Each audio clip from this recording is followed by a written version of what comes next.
Ladies and gentlemen, welcome to the Notorious R.A.D. Sports Podcast. I am your host, Aaron Lewis, and I'm joined alongside with Dakota Smith and Riley Funk. Guys, we're going to go ahead and hit the ground running. Josh Gordon to Kansas City. Big stuff. Josh Gordon just got reinstated today and is already coming to a deal with the Kansas City Chiefs to come and play with Patrick Mahomes and the likes of Tyreek Hill and Travis Kelce. What do you guys think? Well, now you're signing Josh Gordon to be that third guy. That's something that the Chiefs have struggled to find over the last few years. I mean, it's Hill, it's Kelce, it's Mahomes. That's it. And then you have Demarcus Robinson mixed in. You get McCole Hardman mixed in. You get Byron Pringle mixed in. But they need that legit third option because now teams, as we've seen the last two games for the Chiefs, have started to key on Tyreek Hill. And they've really been dependent on Kelce. Yeah, the last time we saw Josh Gordon, he played on two teams in 2019. Started off with the New England Patriots. Through a couple games there, really was Tom Brady's number one option because Patriots signed Antonio Brown, then he was gone in the matter of a week. But I think putting Josh Gordon on that offense is going to give Patrick Mahomes more options to look at in the passing game. And if we can see a healthy Josh Gordon, a sober Josh Gordon on this Chiefs team, I'm going to say look out. And I think the Chiefs are going to be right back where we all thought that they were going to be at the start of the year, top of the AFC. And this actually works perfectly that Josh Gordon is going to Kansas City because that's been kind of the talk of where we're at in our area is the Kansas City Chiefs. They are, currently sitting in last place of the division. I mean, a 1-2 start in the first 3 weeks of the season. Not the start that they were looking for. And I mean, they had a great game yesterday against Los Angeles, the Chargers. But Justin Herbert came out to ball. I mean, we all watched that game. And nothing against Patrick Mahomes. Patrick Mahomes, fantastic quarterback and all. I think he made a few bad reads. Definitely made a few bad reads, and players weren't holding on to the ball, things like that. Big, little mistakes that if they make a difference and make the changes, it's a whole different ball game. Oh, I agree. I mean, you had the drop by Kemp on that first drive, killed all the momentum, gave it right back to the Chargers. And from there on, it was just mistake after mistake. Fumble by Hill, fumble by Hilaire. And it was the last turnover, the interception by Mahomes late in the game that was the backbreaker that gave L.A. the ball back with plenty of time on the clock. And Herbert executes a great drive, ends that drive with a touchdown to Mike Williams, who has been one of the best receivers in the NFL so far. Finally, they've changed offensive coordinators there in L.A., and Mike Williams has a role now, and he's finally showing that talent that we saw many years ago when he was at Clemson. One thing I want to talk about is we all know Patrick Mahomes is the best player in the NFL.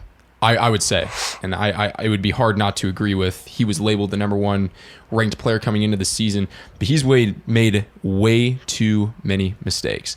Last week in the Ravens game, he was taking a sack, then he forced a ball, intercepted. This last week, he could have easily thrown the ball away yesterday, but he forced it into the middle of the field, into coverage, and he threw a pick. Mahomes has got to. He's got to do something. I think he needs to simplify his game. Mm-hmm.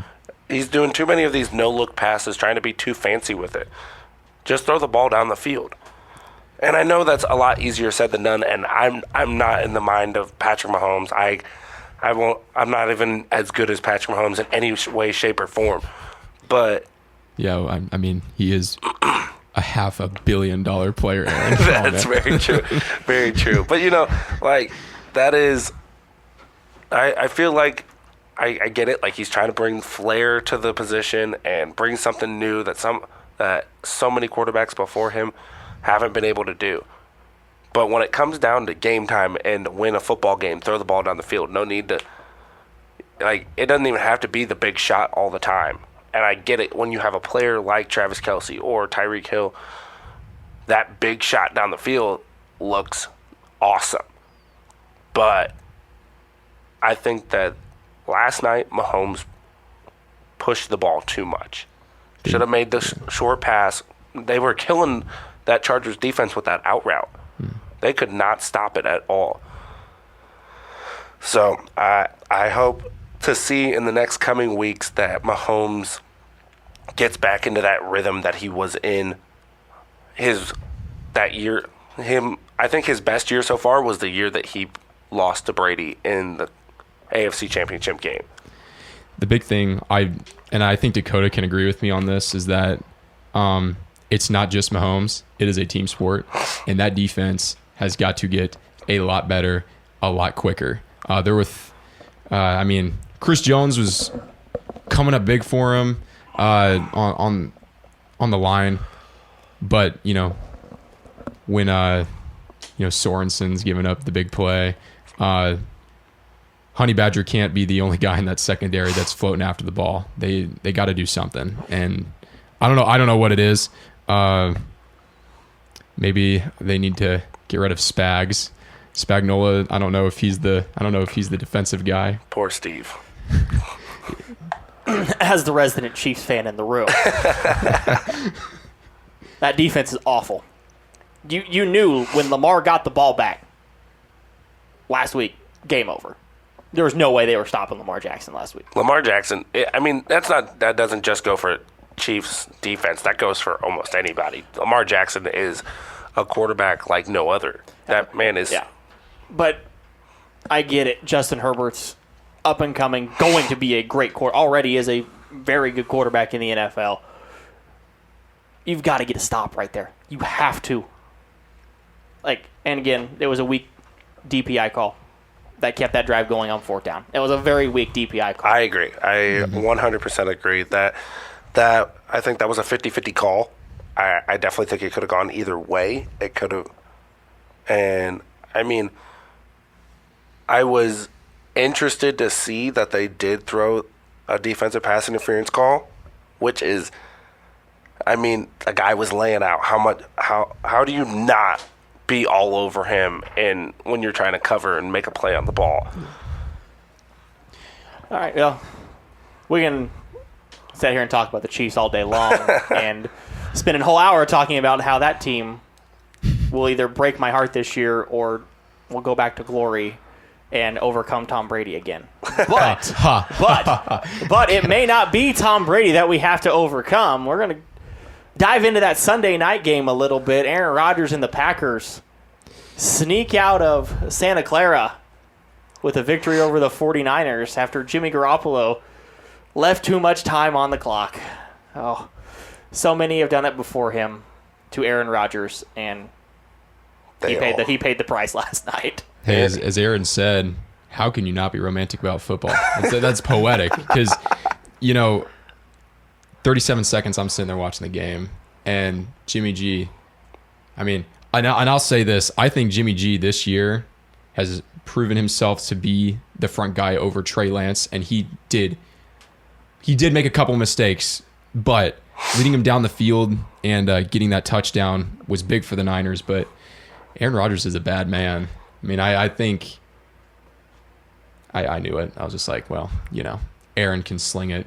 He did it against the Cowboys, in the divisional round a couple years ago, and he did it against Arizona in the wild card a couple years too. And I was just like, Aaron's trying to. I think Aaron's out for blood this year. I think he's out to prove that he's still that bad man, even though they got destroyed by the Saints week 1. Yeah, I think that Saints game's a fluke. It's kind of hard to call a 38-3 game a fluke, but something didn't look right that game about Aaron Rodgers. Just didn't look like he was into it. And, you're playing the Saints in a different stadium because of the situation they were in. They played that game in Jacksonville, and it's just – this looked more like Aaron Rodgers. And last night we also finally got – Devontae Adams is the best receiver in the NFL. Oh, absolutely. And I don't even think it's a question. There's – guys that are close, but it's Devontae Adams and then DeAndre Hopkins. Field. It's Devontae Adams in the field, and that's straight up. No, you guys are not wrong. Being the resident Packers fan in the room, watching Aaron Rodgers play the sport of football is literally methodical. everything he does has a purpose, and he just does it so effortlessly.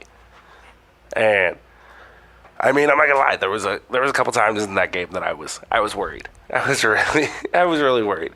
But I think what people are worrying about too much nowadays is, oh, Rodgers wants out. Rodgers isn't gonna be here next year. Rodgers is gonna throw the entire season. No.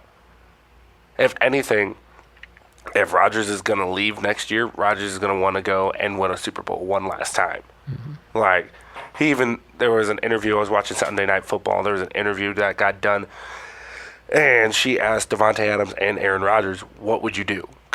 Would you be willing to, do you want to play with each other again? And they both said, wherever he goes, I would like to go too. So, I think this Davante Adams, Aaron Rodgers duo, even if they both leave at the end of this year, might not be over. But what team do you send that? What team has the money to pay for a top 3 quarterback in the league and proverbially the number 1 receiver in the league? Yeah, it's one of those things where we don't know. I mean, we're not GMs of an NFL team. Compensation picks, the number 1 picks of each team.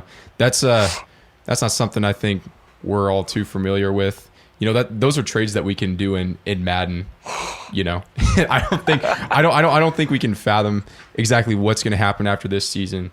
But I think after last night, Aaron Rodgers proved to the league that he's still that guy, and it just goes to show the NFC is a doghouse full of great teams. You know who else who proved he was that guy yesterday? Matthew Stafford. Matthew Stafford yesterday proved he is the guy in Los Angeles. And Aaron Rodgers has been saying it for the past 8 years. He sat there and played against Stafford while he was on the Lions for as long as I can remember. And any interview you ever hear about Matthew Stafford is he's the guy. Like, you put him on a team that he is on now, and he's going to take them to the top, and that is exactly what's happening. And I'll say this, and I know you and I talked earlier today, Aaron. This Rams team might be the best team in the NFL, and they're going to get looked over. Because, in the past, a Sean McVay offense isn't really looked at with, too much praise, because Jared Goff used to be there. They did make a Super Bowl, but, they didn't perform well in that Super Bowl. And he's gloating right now because he's a Patriots fan. I know. That's exactly what that was. I'm just trying to remember the good times because, I don't have a lot to cheer about right now. I'm surprised you didn't become a Tampa Bay fan. You and your Brady fanboyism over there. Hey, all I'm going to say, Tampa Bay did lose the game yesterday, but Tom Brady still had a really great game. That is actually, I wanted to talk about that. Did you know that Tom Brady was the leading rusher for the Tampa Bay Buccaneers last night? Hey man, that's why he's the GOAT of rushing. Well, when your running backs are Leonard Fournette, Ronald Jones, and Giovanni Bernard, there's things that don't shock you, but they don't run the ball at all. Mm-mm. They're about as one-dimensional as it gets because Brady's going to throw, but you don't know if it's going to be check down slants or a go route from Mike Evans. And it's kind of interesting to see and think about. Do you think that Antonio Brown not being on that field yesterday made a difference? I think so. He's not like Steelers Antonio Brown, but he showed in that Thursday night opener against Dallas that he is still a great wide receiver. Granted, Dallas' defense is not very good, but you're talking about the Buccaneers being one-dimensional. They threw it 55 times and they ran it 13. And they still only lost by 10. It's easier to stop a team when you know they're going to throw the ball that many times. But, Tom's got all the weapons he could ever want. He's got Evans, he's got Godwin, he's still got Gronk. Gronk is still a high-quality tight end. He's not Gronk from the Patriots Gronk. No. But he is still a very good tight end. You saw that last year whenever they played the Packers in the NFC Championship game. Gronkowski is still one of the best. I'd say top 5 tight end in the league. I mean, I always tell people this, like, you know, everyone's so high on George Kittle and Travis Kelce, but Gronk was that guy before those guys came into the league. And I still set Rob Gronkowski when he was on the Patriots as the gold standard of what a tight end should be, because, you know, towards the end of his career at New England, you know, everyone always thought he was a big threat in the middle of the field. But that last year before he retired, you know, the first time, he was a run blocker. Yeah. And he only scored 2 touchdowns the entire year. And he did his job. A tight end blocks, a tight end catches, and he did that. And, you know, he's got that youthful spirit in him again, going down with Tom to Tampa, which sucks. I wish they were still in New England, but seeing them succeed, it's nice, but also sucks. No, it's okay. You have Mac Jones, who isn't very good right now either. All right, Sorry. I mean, you're not. You're not sorry, but no. I mean, at least you beat the Jets. I mean, at least you can hold that one out. We're winning the games we need to win. And when you are playing Zach Wilson, who is the greatest quarterback I've ever seen play the game, and by greatest quarterback you mean dumpster fire. Dumpster fire. Yeah. Well, okay. I was talking about this with Dakota. We can't really say Zach Wilson is dumpster fire. Look at Sam Darnold. We said the same thing the same thing about Sam Darnold, and now Sam Darnold is a winning quarterback. Mm-hmm. Sam Darnold's 3-0. Sam Darnold is 3-0. That the Panthers are leading that division if we want to put any stock in divisions right now. Yeah. But the NFC is very good. Like, yes. You have the Rams, the Cardinals, the 49ers. That division is brutal.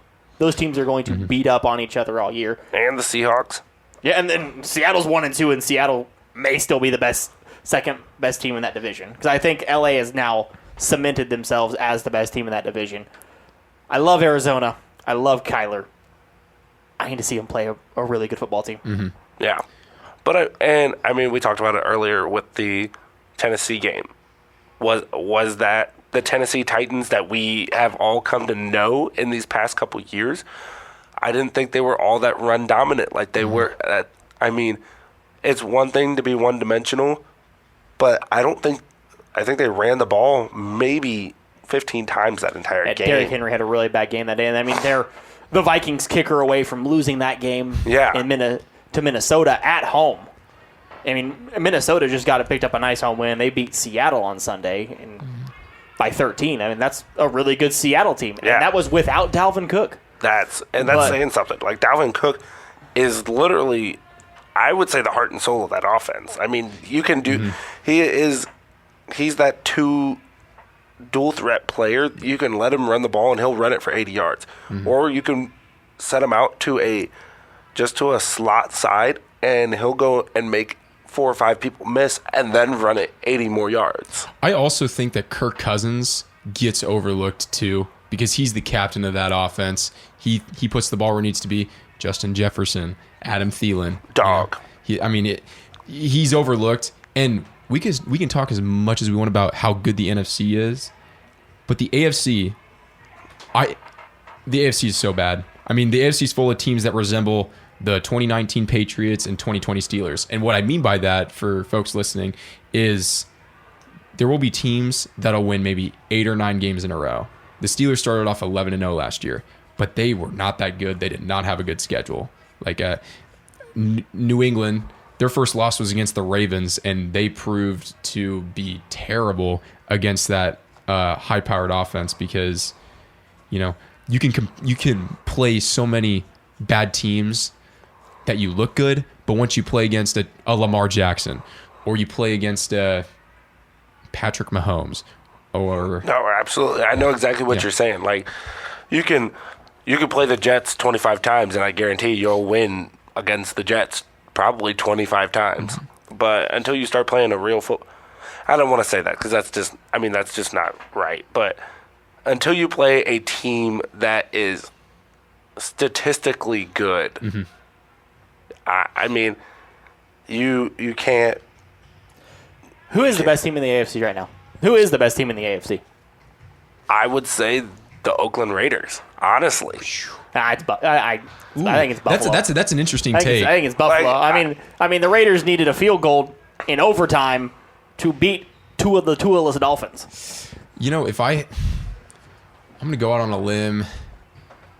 I'm still going to say Kansas City. You think? And the only reason I'm saying Kansas City is because we know that they're struggling right now. But they have a good core of players that have been there, done that. This is just the beginning of the year. There's no need to pull the panic button out for the Chiefs. Patrick Mahomes is that guy. He is an MVP. You know, I still think the Chiefs are the best team in the AFC. They'll represent. I believe they'll represent the AFC when it comes time for the Super Bowl. They'll get all their guys back by then. It's them and I think Baltimore. Baltimore is they know who they are. You know, they like to run the football, but their play action, their triple option, their read option is unlike any offense in the league. No one else is doing that. I mean, and it definitely helps to have an athlete, not just a player, but an athlete like Lamar Jackson. Lamar, he does things so quickly and makes very good reads in such a short amount of time to do so. And I've never seen in person, never seen a quarterback move like he does. I mean, there's Randall Cunningham, you know, way back when. I think the only comparison you can really draw to Lamar Jackson, now he does not as good of a thrower as Michael Vick was, but he's on the same rushing level as what Michael Vick was. I 100% agree. So, Dakota, you're talking about the Bills. What makes the Bills that team? Josh Allen. Josh Allen is legit. Josh Allen and Stephon Diggs. I think Josh Allen is legit. I think Stephon Diggs is legit. Anything after that, their running game lacks a little bit. Their defense is also really good. I think Tre'Davious White's a top 5 corner in the NFL, and I think that is so important right now when you have all these. Every single team runs out a great wide receiver. Every single team, and with as athletic as these receivers are now, like you have to be great. And Tre'Davious White is a great corner. I think that it's the defense. It's the defense for me. Yeah, I agree. I'm a Patriots fan. I don't really like the Bills, but they are a very good team. But they're better than the Patriots this year. Let the record show that is true. That doesn't take much. Well, and it's not going to take much. Let's see. Let's have some fun here. Let's go a little off the rails already. We're gonna look at the Patriots' schedule, and you're gonna tell me win or loss. Okay? I want real answers, not... All right. We are not talking about Sunday night. No, we are talking about Sunday night. Hey, that's my hot take, Dakota. Okay, fine. We're going to talk about that. We'll skip that later. one because that's an L anyway. Okay, go ahead. At the Texans. I could see us winning that game. I could. Home against the Cowboys. Dak isn't going to be able to do anything in that New England atmosphere. We're going to bring the energy. Okay. Well, I'm going to give you the Jets because they're the Jets. At the Chargers. It depends. Justin, it depends on what defense shows up that day. A Bill Belichick ran defense is the best defense in the NFL if ran correctly. I didn't ask for what defense was showing up. I asked. If the defense shows up, I say we have a pretty good chance of winning. Okay, so we're just going to count that as a win. You all right? As of right now, you are 5-2. Okay, all right. You know what? Go. That puts us in a position. At the Sam Darnold Panthers. If we had Cam Newton, I would say we would win that game because Cam Newton returning to Carolina would have been nice to watch. Sadly, no. Sam Darnold's on a revenge tour. I'll take the L on that one. We're going to lose that game. At home against Baker Mayfield. Last time Baker Mayfield played New England was 2019. Their offense wasn't very good. Their defense showed out. So we have a chance, an outside chance. It depends on if that offense can go. I didn't ask you for what chance you had. I asked for win. We're winning the game. We're beating the Browns. We're going to win. We're winning that game. Just answer the question. You're making this take way too long. Hot take right All there. right. At the Falcons. Win. Okay, Easily. I would have gave you that one. Home against Tennessee. Tennessee's going to win that game. Okay. At home against the Colts. Colts will lose. Okay. You'll lose that game. Oh, I was going to give you that one. No, I said Colts will lose that game. Okay, we're winning. We're winning. Okay, at home against Buffalo. Or at Buffalo. No, excuse me, at Buffalo. Don't you dare say you're winning this game. We'll lose at Buffalo. We'll lose at Buffalo. Bills Mafia, baby. At home against the Jaguars. That's a win. Trevor Lawrence is not great right now, and Urban Meyer should not be a head football coach in the NFL. Not a hot take. Just truth. At home against Buffalo. We're winning against Buffalo at home. Okay. I don't know if it's going to happen. By the way, I flipped the Jaguars and the Bills. I can't read. At Miami to finish the year. We're winning. Okay. We're making the playoffs. I have said that before, and I'll say it again. Okay. We're a playoff so team. We just got to run the Riley table. has the Patriots at 2, 3, 4, 5, 6, 7, 8, 9, 10, 11 wins for the New England Patriots this year. All right, we have this on record, though. So now, if you don't go 11 and it's 6 now, correct? It's 6 now with the bye week. They play 17 games. Mm-hmm. So you have to go 11 and 6, and you still aren't winning that division. We probably won't win the division. I say we're an outside chance of being a wild card team. Okay. I'll let the cards fall as they may when it comes to that. There's one thing that I really want to get into. What is going on with the Pittsburgh Steelers? Because they went into Buffalo and they handled business. And now, like, what's going on with the Steelers? Did Big Ben have a bad game? Like, is Big Ben washed, or did he just have a bad game? What do you think, Dakota? Is it 2 bad games though? I mean, they lost to Vegas. The real question is how good is Vegas, and how good are the Bengals? That's the other 2 questions you have to ask. First of all, we'll find out this weekend. They go to Lambeau to play Green Bay. I don't know. I think you'll probably see the real team maybe there. It's really hard to tell. Ben's been okay. He's been all right. He tripped 3 times yesterday, though. Najee Harris is averaging 3.1 yards a carry. That probably has to do more with how bad that offensive line is than anything else. I mean, they did play this Sunday without Deontay Johnson, who we all know is Ben's favorite wide receiver. And Juju got hurt midway through the game. Juju got hurt, and it's tough. It's tough. You'll have a lot of guys who have played little to no minutes in an NFL game, most likely. And that's tough to try to win that game. But at the same time, you're NFL players.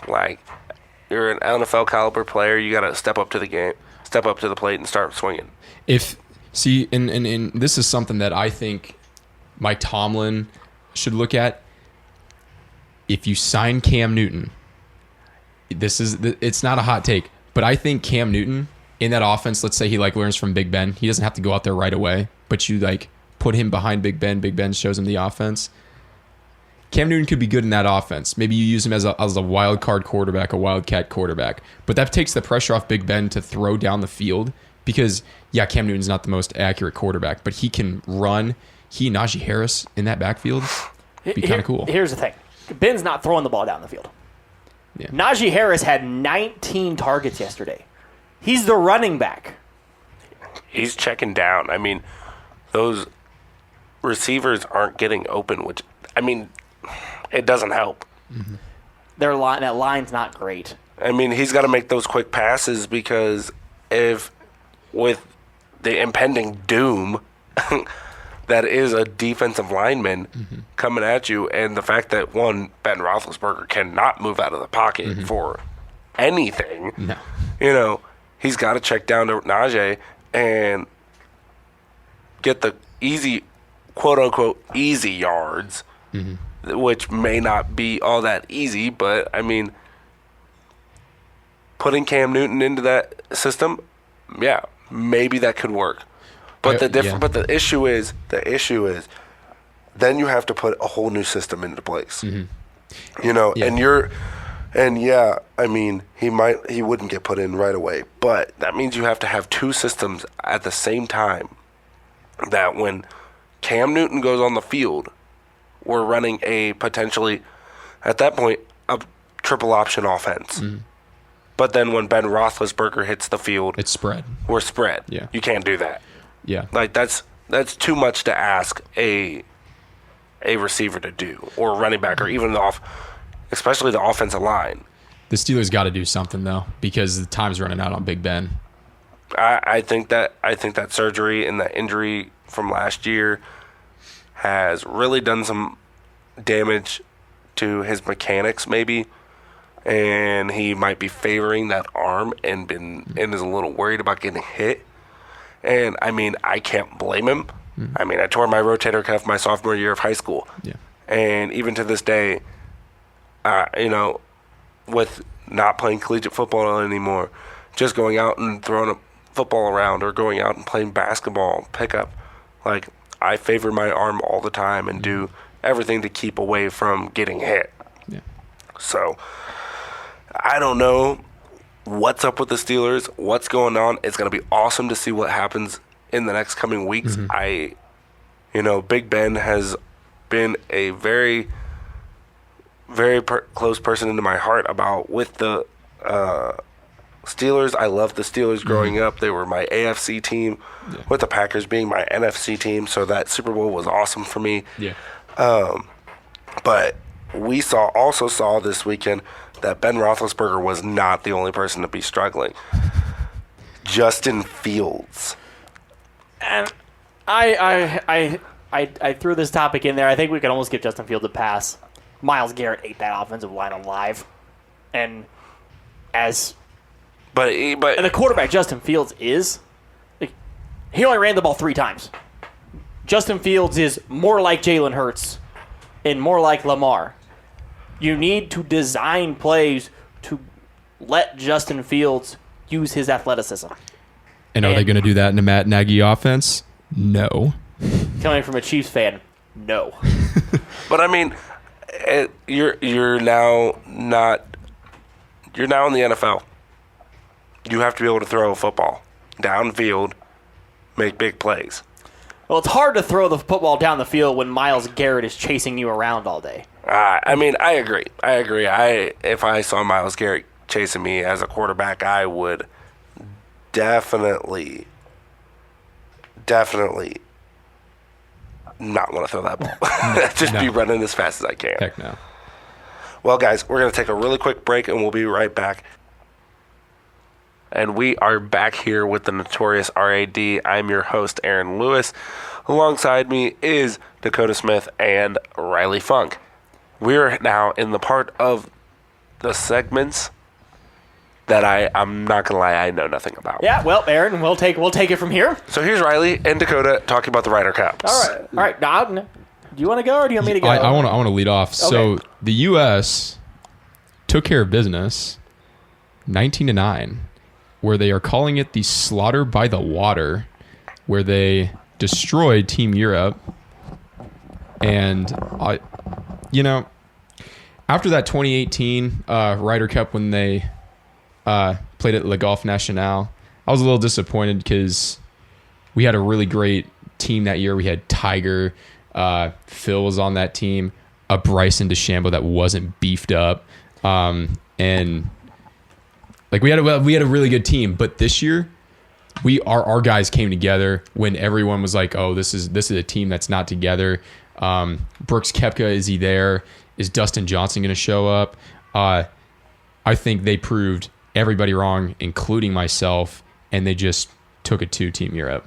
Oh, I completely. And it started from day one. I mean, okay, Rahman Garcia, an alternate shot. Yeah, you'll live with that. But then Morikawa and DJ, Koepka and Berger, Cantlay and Schauffele came out in the 3 matches after that and said, "Nah, this is our turf. We're going to take it right back." And that showed Friday afternoon too. I mean, Europe didn't win a match Friday afternoon. They had 2 draws, but they didn't win a match Friday afternoon. They won 1 match on Friday.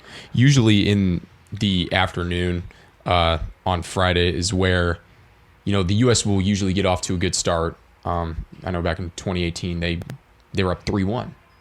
And then that afternoon, the U.S. didn't win a single match and Europe came back. But they held their own and continued. And, but before the afternoon rounds on Saturday, the U.S. team was shotgunning beers before anything started, and it was like they knew what they had to do, and it was did a great Rahman job. Garcia went out and won Saturday morning, and then Team USA took the other 3 matches that day, that morning. Then you go Friday afternoon was the first time Europe split a session, and you go to Sunday and you're like, okay, Rory sets the table, but at that point you're down 11-5, and you're just like, okay, we're Europe, we need to find something. Okay, Rory comes out, beats Xander. That's a good start. Lowry gets the second hole to Cantlay. He's 1 up. And then Cantlay proceeds to win the next 4 holes, and just Lowry got back within 1, and then Cantlay took him out 4-2. Hey, that's the player of the year. I know you're not happy with him being player of the year, but that's why he's the player of the year. It should have been John Rahm. Yeah. It should have been Rahm. But John Rahm got it handed to him by Scotty Scheffler. Yeah. Scheffler took the first 4 holes of that match, and then it was over right at that point. And that, if you're Europe, you're like, okay, well, that was our guy. And then, Bryson's drive on 1. Just give it to him. Give it to him. You mean Brooksy? Oh, God. I'll tell you what, Bryson's drive on 1 is unbelievable. And then took out the putter and walked up as if it was like a torch and proceeds to hole an eagle putt. And then, Bryson is he's grown on me. I've always been a Bryson guy, but there was a couple times during this Ryder Cup he put his putter in the hole because he didn't have somebody concede the putt, and he was just getting after it. And then there's a lot of people who say it's the hat. Is it really the hat? It might be the hat. Is it the hat? Because he didn't wear the Bill hat. He wore a regular hat, and look at what he did. Everybody loved him. Yeah. I personally love the hat. I love the Ben Hogan hat. I love it. I myself own 2 of them, which when we go to video on this podcast, you will see eventually. And then Morikawa and Hovland, that match ended probably how you thought it would end. Those 2 very, very great up-and-coming young golfers. DJ takes out Paul Casey. No surprises there. Brooks takes out Bernd Wiesberger. No surprise there. Poulter took it to Finau, but is Ian Poulter the greatest singles player in Ryder Cup history? He's the greatest Ryder Cup player in European history. Maybe up next to, I don't know, Seve Ballesteros. You put him next to Seve, yeah. Yeah. I mean, he's 6-0-1 in singles play. It doesn't get much better than that. JT takes out Hatton. I liked seeing Lee Westwood win. Yeah. I think that's a great way for him to go out. It might be his last Ryder Cup. And it will very much be his last Ryder Cup. And that you could say that for probably Poulter. You can say it for Westwood. You can maybe even say it for Sergio. Sergio may be the one that comes back, but Paul Casey's also getting up there in age. The European team was not youthful. No, not at all. And that's one of the reasons why they might have gotten it handed to him here on American soil. Now, when they go to Rome in 2023, that's going to be, it might play to their advantage. But I don't know. These U.S. guys, I think they took it personally with what the media was saying about them. Heck, even Paul Azinger, who used to be a Ryder Cup captain, was saying, is this team really a team? And they came out and took care of business. There's one stat that I know you're a big stats guy, Dakota. Dustin Johnson was the best player on the team, and he'd struggled this year, but he was 5-0, earned 5 of the 19 of the U.S. points. He was the first player to do that since 1979, and he joins elite company with Larry Nelson, Arnold Palmer, Francesco Molinari, and Gardner Dickinson, as like one of the only players to go 5-0 in the Ryder Cup, which is remarkable. Okay, that can't. Okay, oh, that's in meters. God. The metric system, man. Gotta love it. It gets me. Yeah, the course is in meters. It's at 6,343. I was like, oh my gosh. Okay, that translates to 6,937 yards. If I could just read off to my right, that is the length of the course in France. Or in Rome, excuse me. Yeah. And you expect that to be a tight track where hitting the fairway matters, because Whistling Straits was the perfect course for that USA team. Yeah. It just bombs away. The rough wasn't, unless you hit it well right, or well left, you were fine. The rough wasn't terrible. Saw plenty of good shots out of the rough, but that course was penalizing if you missed just a little bit left or just a little bit right, as you saw on Thursday morning with that. We were sitting here watching that together. That incredible shot Jordan Spieth hit. It has got to be one of the greatest flop shots I've ever seen. It was unbelievable. Like he almost fell into Lake Michigan. Like that was insane. That ball he probably hit that ball, 70 feet high? Probably pretty close to that. And the ball went 6 yards. And was 7 or 8 feet from the hole. And JT didn't tap it in. Pain. They had to win that hole and win the next one to even have a chance. But I will say, I think this Ryder Cup team came together in a lot of different ways. One, Xander Schauffele alluded to Tiger Woods, the greatest golfer of all time, sent a text message telling the guys good luck, and he must have said something that got that team out of bed and just was like, hey, you know what? Let's destroy Team Europe. But also, and this is the highlight of the entire Ryder Cup for me, Brooks Koepka and Bryson DeChambeau hugged. And I couldn't tell you how happy that made me. That was so awesome. It was. The only thing we all wanted was that Brooks-Bryson pairing in one of the afternoons. One of those 4-ball matches with Brooks and Bryson together would have been epic, to say the least. Talk about getting an American crowd going. You just walk Bryson and Brooks down together, and that would have had everybody in Wisconsin fired up. But who? I love watching Justin Thomas during the Ryder. He didn't play great, no, but JT gets fired up. Yes. And Patrick Cantlay, Mr. Shows No Emotion.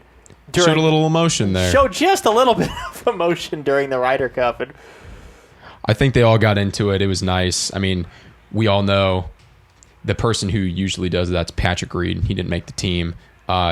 Justin Thomas, that he is one of the most entertaining players to watch because he really gets into it. And when he gets into it, he starts hitting shots that no one else can. Obviously, tour pros can do that, where us regular golfers can't. But Justin Thomas seems to pull those shots off more than anybody else, and it was just awesome to watch.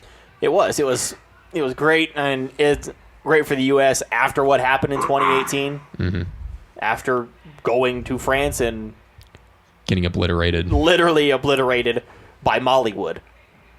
Good old Fleetwood and Molinari. That pairing did damage to the U.S. Rahm beat Tiger on Sunday. That was pain. That was a big win for John Rahm just in his career. Yeah. But, I mean, going to Europe, going back, the U.S. hasn't won in Europe since... It's been a long time. And you know what? Let's do it. I'd like to see it. I don't know who's going to be on that team, but if they can keep that young group together, like Morikawa, Spieth, Thomas, Scheffler, heck, even Harris English, that would be a great team. And Dakota, I'm going to say it now. Let's say by some chance a miracle happens and Eldrick Taunt Tiger Woods comes back. Maybe it'd be his last playing Ryder Cup. He comes in and just goes off. You know, it's a dream. But we can think about it. The last time the U.S. won in Europe was at the Belfry in 1993 when that team was captained by Tom Watson. So it will have been the 30-year anniversary of that. So if history's on the U.S.'s side, 30 years later, they go to I don't know why. It's Rome. Think Rome, Dakota. Come on now. I know. Italy. It's somewhere in Europe. Somewhere in Europe. And you know what? You want to know why they won in 1993? Because Tom Watson's from Kansas. And Kansas gentlemen know how to win. So maybe they should let me captain the team and we'd win. I'm not going to lie. I think Texas is a bunch of winners, to be completely honest with you. I mean, we have the worst football team in quite literally the FBS. I'm sorry. I know how much you love your beloved Jayhawks. Rock chalk, baby, all the way. All right, so we've talked enough about the Ryder Cup. We're going to go ahead and take another break, and we'll be right back. You're listening to the Notorious R.A.D. And we're back. The Notorious R.A.D. Your host, Aaron Lewis, with Dakota Smith and Riley Funk. And we're going to finish out this first pilot episode with all three of our hot takes. We're going to start with you, Riley Funk. Take it away, buddy. So Sunday night, Thomas Edward Patrick Brady Jr. will show up to Foxborough, Massachusetts to play my New England Patriots. It's the first time he'll be playing there since we got waxed by the Titans in the wild card round in 2019. While in my head and heart feel that Tom Brady will have a career day in Foxborough, I think Mac Jones shows up to play. Tom will pass Drew Brees on Sunday for the most passing yards of all time, which he's 67 yards away. But Bill Belichick is probably really tired of the narrative that it was all Tom during these 20 years. Bill drafted Tom. Bill knows everything about Tom. He's the coach. Mac Jones was a Patriots fan growing up, and he said to Roger Goodell that Foxborough was the place he wanted to be. I'm taking my New England Patriots to upset the Tampa Bay Buccaneers on Sunday night. Mac Jones shows up, and Tom, in his return to New England, is blocked by a stellar game plan from the greatest NFL coach of all time. And we will be 2-2. Tampa will be 2-2. And we'll be right back where we need to be, baby, in the playoff hunt. Let's go, baby. Oh, dear God. Why did I know that was going to be his hot take? That was hot off the take. press, you know? Oh God. gosh. Was that line out for that game yet? Oh, that line's got to be out. Let's just see what you're up against here, sir. Let's just take a real quick gander. We're up against the GOAT, but, you know, it's our house. I mean... No. That's Tom's house. You just pay rent. I mean, you're not wrong. I mean, that is definitely... Sunday's I've seen stranger things happen. Yeah. I've definitely seen stranger things happen. And, I mean, all it takes is...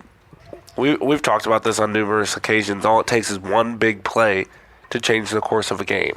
Shockingly, that's only a 6.5 point spread. I figure with the Patriots not being great and the Buccaneers being a fairly good football team, that line would be a little bit bigger, but it is not. I would still take the Bucs in the spread because I think Tom's going to walk into Foxborough and say, "This is my house. Sorry, Bill, it was me for those 20 years.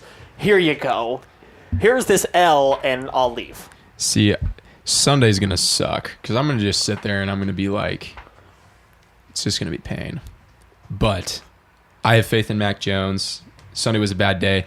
It didn't help that Jonnu Smith and Hunter Henry dropped passes. I mean, Mac's putting it in the spot where he needs to, but also when your defense doesn't show up and when your running attack is diminished after players getting hurt, it's a little tough to take any positives out of Sunday. You're right, it is. You're a Patriots fan. Okay.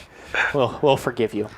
Just kidding, we won't. No. No. Most people, I'm just going to say it for everyone and all the people in the back and all the people around the world. We all collectively hate the Patriots. The world collectively hates the Patriots. I will agree to this. And then... as someone who's been a fan of a team in the AFC for so long... You mean you hate America's team, the New England Patriots? Oh, my goodness. God, he's calling himself America's team. And I mean, I don't like the Cowboys much better, but I would still consider them I will American root for team. the Cowboys before I root for the Patriots. Agreed. And I hope you know I took great pride in watching Tom Brady get absolutely smacked by Matthew Stafford on Sunday. I thoroughly enjoyed that. Just remember, Tom Brady beat the Chiefs in the Super Bowl. I mean, it doesn't hurt my... Remember that. It doesn't hurt my feelings either. Our line was terrible. That defense is really good. It did. Yeah. So, Aaron, what's your hot take? My hot take. We're gonna jump into a sport that we didn't talk about. My hot take. We're going to the UFC, and it has been a topic of conversation through avid UFC watchers for quite some time, and it is about my man, Johnny Bones Jones. Johnny Bones Jones has been, and still will be when he comes back, the best #1 pound-for-pound fighter in the world. Is that really a hot take, though? I think it is because when he left, he was. And not a lot's changed there. I mean, Habib's gone.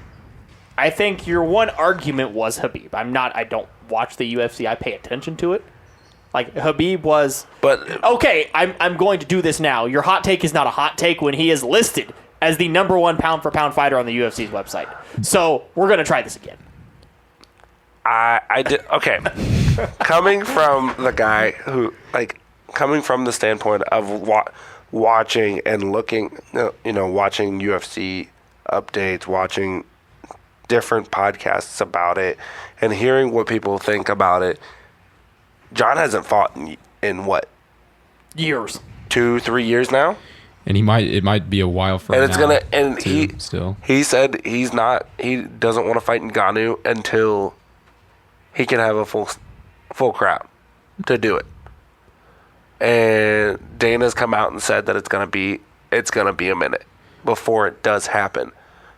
And yes, on the UFC website, it does say that John Jones is the #1 pound-for-pound fighter, but you have so many different UFC fans out there that are like, the man hasn't fought in 3 years. I was misspoken. Jones fought last year. Did he fight last year? He fought Dominic Reyes last year. I think one thing about John Jones is that I think he wants Brock Lesnar. He wants to fight Lesnar again. I don't think it's going to happen. And there was never an again. He never fought him.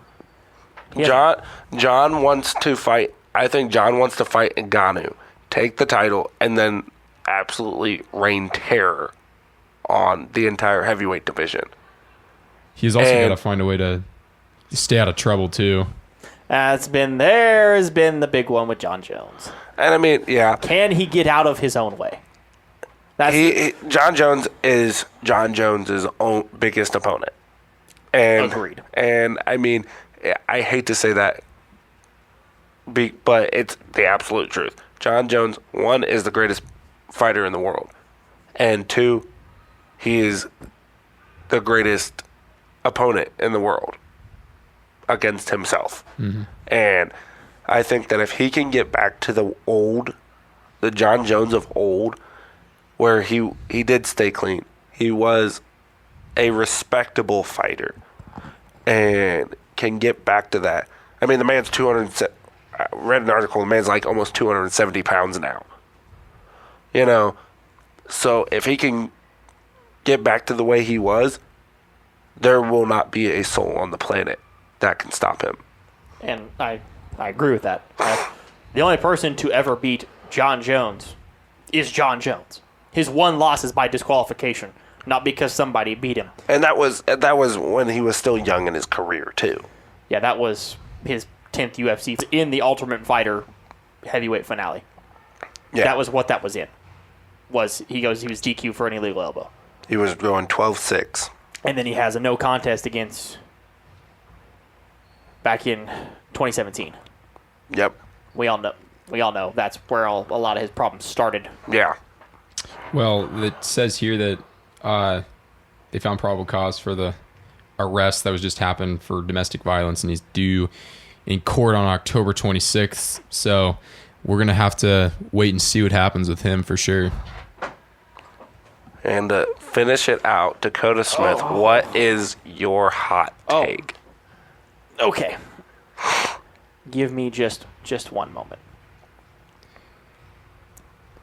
Jamar Chase has 11 catches for 220 and 4 touchdowns in his first 3 games in the NFL.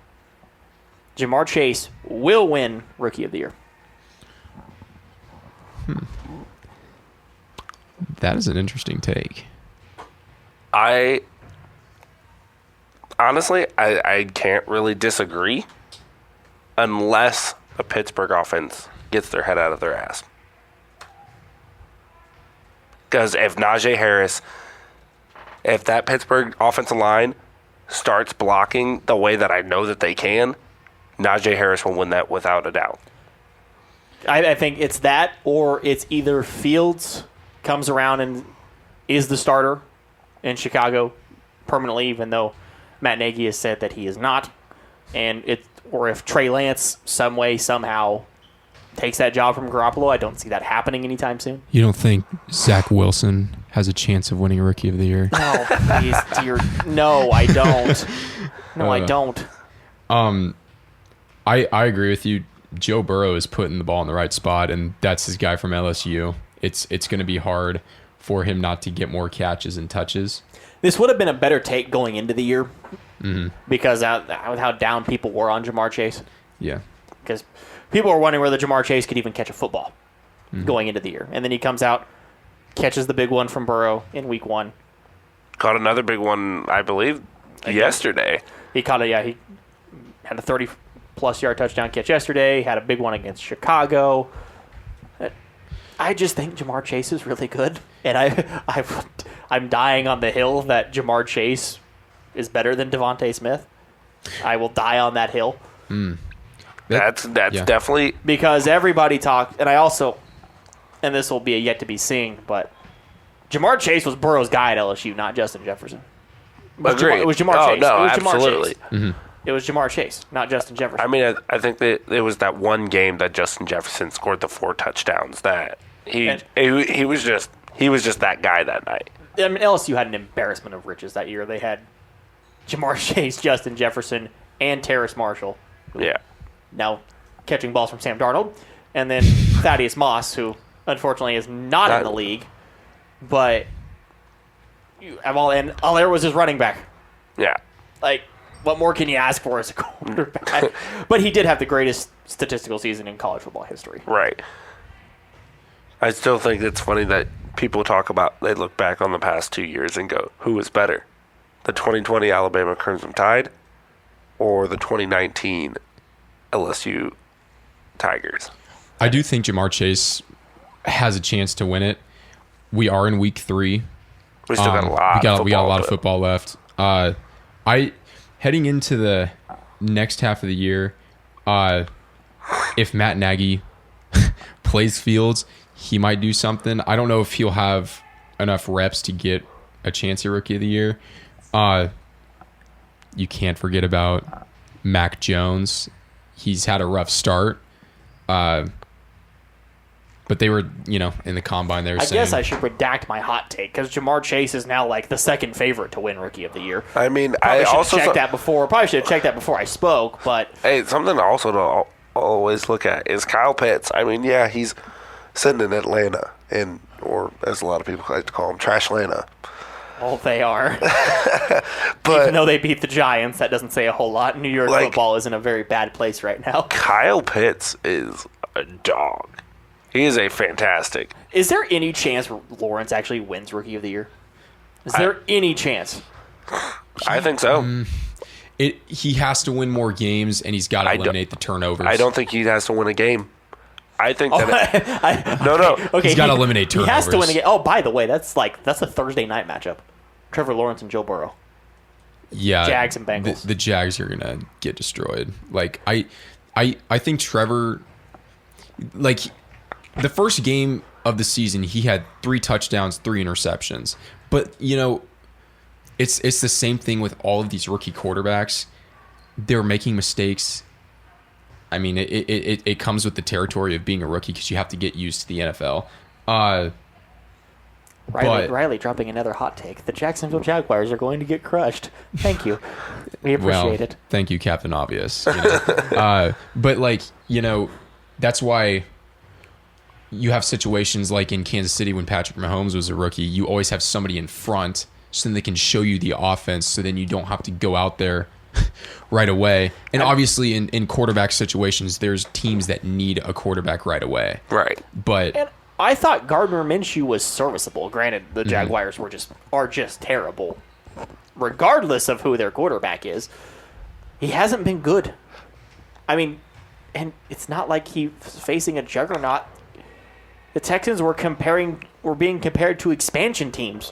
Mm-hmm. They got throttled by the Texans. Well, and this just goes back to what I've been saying. I'm like I said, look out for Mac Jones, but what I'm saying is that he should have sat a year behind Cam Newton.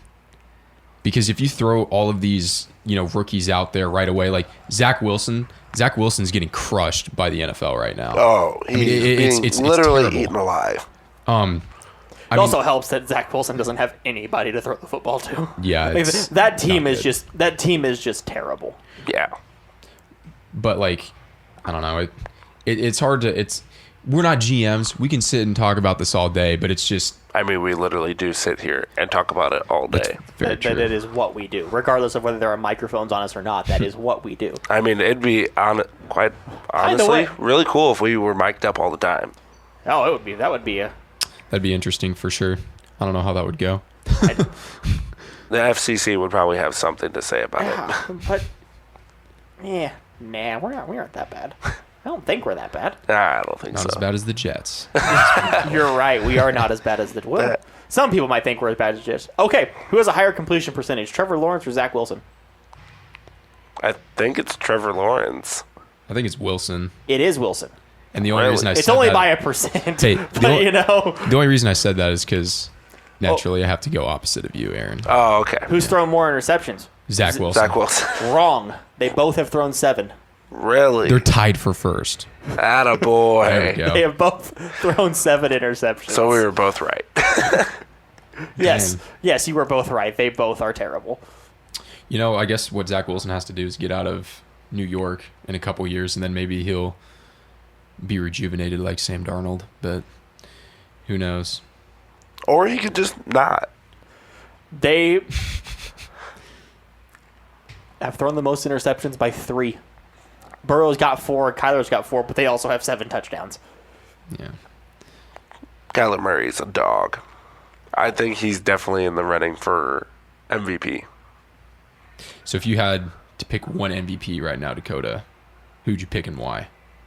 Matthew Stafford. Because I've been talking all summer and before the season got started about how Matthew Stafford was a dark horse for the MVP. Mm-hmm. You throw Matt Stafford with that many weapons, Sean McVay as his head coach, not Matt Patricia, who is a defensive-minded coach. You give Matt Stafford an offensive-minded coach in that offense with his arm talent, he was going to be successful. He's 9 touchdowns to 1 pick right now. Mm-hmm. And he's got the best QBR in the league. So, do with that what you will, but I will always homer and say Mahomes can still win the MVP. People are down on Patrick Mahomes right now. He's got a 70% completion percentage, and he's thrown 9 touchdowns to 3 picks. We just all have this glowing standard of what Patrick Mahomes is, and that maybe we take for granted how good Mahomes is. They're down. No, Patrick Mahomes hasn't lost those football games. Mm-hmm. His defense has definitely lost His those football defense games. has definitely lost those football games. His defense and turnovers have lost those football games. Granted, 2 of those turnovers by him were really bad, but you can always point to the fumbles. You can point to whatever you want. The defense is just bad. You're not in those scenarios if your defense isn't that bad. Agreed. Well, I think that is everything. We want to thank everybody for listening in today. I want to thank Dakota Smith for everything that he does with all of any editing we need to do. Riley Funk, thank you for helping out, joining us, and being here. And once again, I am Aaron Lewis, and you are listening to the Notorious R.A.D. We will see you guys next time.